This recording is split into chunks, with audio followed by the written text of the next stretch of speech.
Même au milieu de la guerre, au milieu du chaos et de la violence, il existe des règles.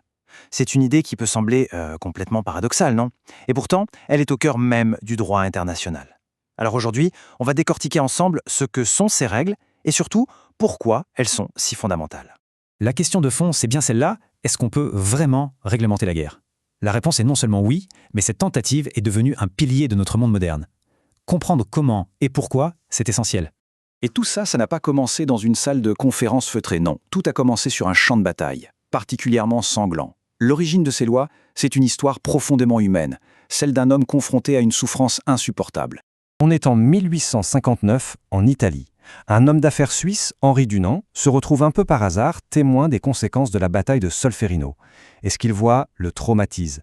Des dizaines de milliers de soldats des deux camps, blessés, agonisants et complètement abandonnés à leur sort. Cette vision d'horreur va devenir le déclencheur d'un mouvement mondial. De retour à Genève, Dunant n'arrive pas à oublier. Son indignation se transforme alors très vite en action. En à peine 5 ans, son témoignage mène d'abord à la création du Comité international de la Croix-Rouge, puis à la signature d'un traité international qui était, pour l'époque, révolutionnaire. 12 pays se mettent d'accord sur un principe radical, les blessés sur un champ de bataille doivent être secourus et le personnel médical, lui, doit être protégé. Le droit international humanitaire était né. Bon, faisons maintenant un bond en avant juste en 1949. Après les atrocités de la Seconde Guerre mondiale, tout le monde a compris que les règles qui existaient n'étaient plus suffisantes. C'est à ce moment-là que les 4 conventions de Genève, telles qu'on les connaît aujourd'hui, ont été rédigées. Elles forment le socle du droit humanitaire moderne. Alors la première convention, c'est en quelque sorte l'héritière directe de celle de 1864. Elle établit la protection des militaires blessés ou malades sur les champs de bataille terrestres. Elle garantit aussi la neutralité et la protection du personnel médical, des ambulances et des hôpitaux. C'est vraiment la base de toute l'aide humanitaire en temps de guerre.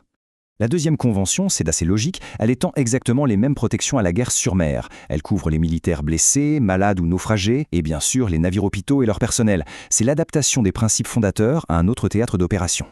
Ensuite, la troisième convention. Là, on aborde une question cruciale. Qu'est-ce qu'on fait des combattants qui sont capturés?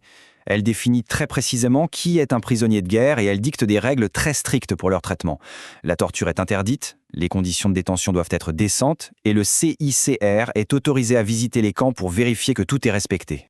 Et on arrive à la 4e, qui est la grande innovation de 1949. C'est une réponse directe aux leçons tragiques de la Seconde Guerre mondiale. Pour la toute première fois, un traité international majeur est entièrement dédié à la protection des populations civiles. C'est la reconnaissance que dans les guerres modernes, les civils sont souvent les premières victimes. Alors concrètement, ça veut dire quoi cette protection? La 4e convention interdit, sans aucune ambiguïté, des actes comme la prise d'otages ou les punitions collectives. Ça, c'est le fait de punir toute une communauté pour les actes de quelques individus. Chaque règle ici est une ligne rouge, tracée pour préserver un minimum de dignité humaine au cœur des conflits. Bien, maintenant on va aborder un concept un peu plus abstrait, mais qui est absolument essentiel pour comprendre comment tout ça fonctionne. C'est la différence fondamentale entre les raisons pour lesquelles on se bat et la manière dont on se bat. Le droit international, en fait, sépare ces deux questions. D'un côté, il y a le jus ad bellum, le droit de faire la guerre.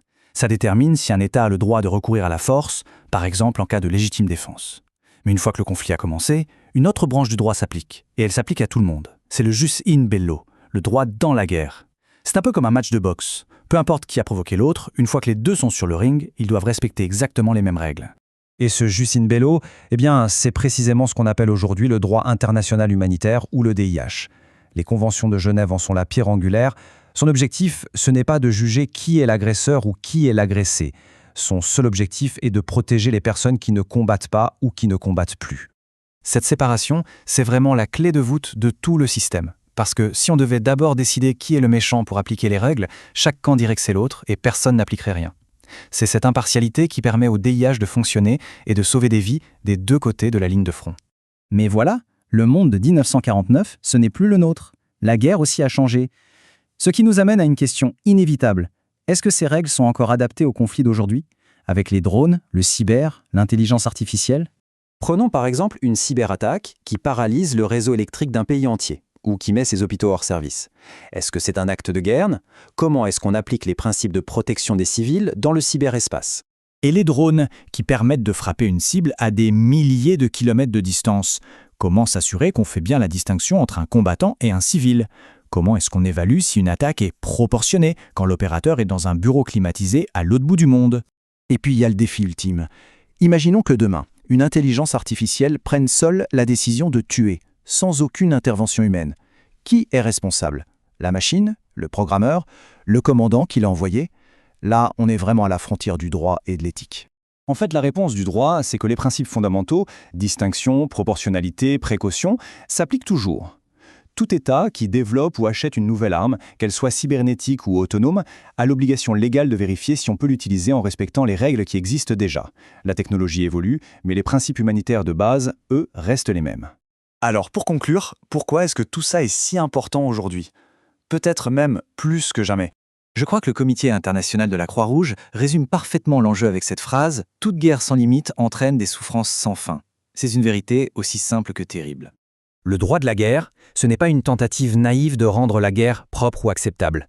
Non, c'est un effort très pragmatique pour empêcher la guerre de sombrer dans la barbarie totale.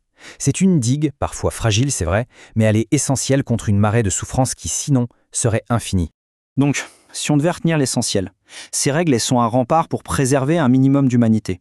Elles sont nées d'une leçon très douloureuse. Leur impartialité, c'est leur force. Et leur mission première, c'est de protéger celles et ceux qui ne participent pas au combat. La question qui se pose pour notre avenir, c'est donc celle-ci. Face à des technologies de plus en plus complexes et des conflits qui changent de visage, est-ce que notre volonté collective de maintenir et d'adapter ces limites sera à la hauteur du défi? C'est une question ouverte et la réponse, au fond, nous concerne tous.